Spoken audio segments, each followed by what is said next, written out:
Sur le plan politique, la fin est proche pour Jacob Zuma. Le président a été jugé indésirable au congrès du Parti communiste SACP, parti qui a toujours été le plus fidèle allié de l'ANC de Mandela. Cette décision de bannir Zuma s'explique par les scandales à répétition dans lesquels est embourbé le président sud-africain. Ses soutiens sont en train de s'étioler à vue d'œil à cause de son impopularité. Le Parti communiste a réclamé la démission de Zuma, qui est perçu comme le symbole de la perpétuation de la corruption. Cependant, selon un quotidien dominical, le président Jacob Zuma aurait refusé de quitter son poste pour le bien de son parti ANC. Le chef de l'État s'accroche au pouvoir, indiquant que son départ laisserait la porte ouverte à un changement de régime piloté par l'Occident et que ce serait trahir la révolution. Pour les analystes politiques, cela montre que la dissension est de plus en plus forte au sein du mouvement, que le chef de l'État ne veut surtout pas quitter le pouvoir avant d'avoir choisi son successeur en décembre prochain, mais également que l'ANC devient un parti autoritaire qui voit en toute opposition une volonté de changement de régime pilotée par l'étranger. Jacob Zuma, jugé persona non grata par le SACP, c'est donc Cyril Ramaphosa que le Parti communiste a préféré inviter à son congrès, ce qui montre que dans la lutte de succession au sommet de l'État, le choix est déjà fait. Il ne fait aucun doute qu'en décembre prochain, le Parti communiste apportera son soutien au vice-président sud-africain actuel Ramaphosa au détriment de l'ex-femme du président sud-africain Nkosazana Dlamini Zuma. Mardi après-midi, le secrétaire général du Parti communiste est revenu sur le soutien de son mouvement à l'élection de Jacob Zuma, ajoutant « Notre confiance a été brisée, nous devons en tirer une leçon ». Jusqu'où ira le Parti communiste ? Cette semaine, il doit décider qu'il quitte cette alliance de près de 30 ans avec l'ANC pour se présenter seul aux prochaines élections.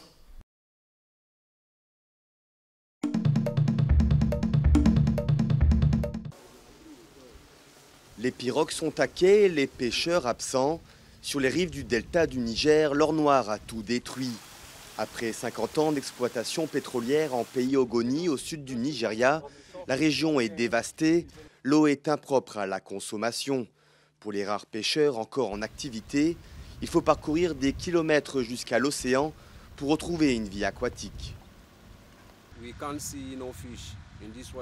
Il n'y a pas de poisson dans cette eau car l'eau est souillée de pétrole brut. Aucun poisson ne peut survivre dans cette eau. Le pétrole a tout pollué. Il y a tout juste un an, le gouvernement nigérian a lancé un immense projet de nettoyage du pays Ogoni sur les recommandations de l'ONU, le plus grand jamais entrepris au monde. Estimé à $1 milliard, les opérations dureront au moins 25 ans et une partie sera financée par la compagnie pétrolière Shell. Mais un an après, seulement $10 millions de fonds ont été levés et les travaux n'ont toujours pas commencé.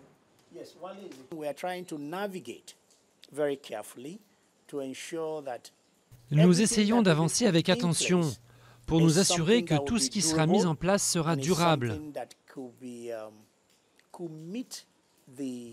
et que tout sera conforme à la ligne fixée par les Nations Unies pour le nettoyage. Exaspéré par la lenteur du nettoyage, Michael a décidé de planter des arbres pour reconstituer la flore endommagée. Un projet embryonnaire qui a commencé dans cette école du pays Ogoni. À cause de la pollution, beaucoup de carbone et de particules se dispersent dans les villages et dans l'atmosphère. Ainsi, les arbres les piègent, les capturent et les utilisent pour la photosynthèse. Lorsqu'ils utilisent ce carbone pour la photosynthèse, les arbres renvoient de l'oxygène pour la consommation humaine et nous vivons. Des multinationales comme Total, Chevron ou ExxonMobil opèrent dans le delta du Nigeria, la plus grande réserve d'hydrocarbures du continent africain. Outre les accusations pesant sur Shell pour le manque d'entretien des infrastructures pétrolières, le vol et le raffinage clandestin d'or noir ont aussi contribué à la pollution du pays Ogoni.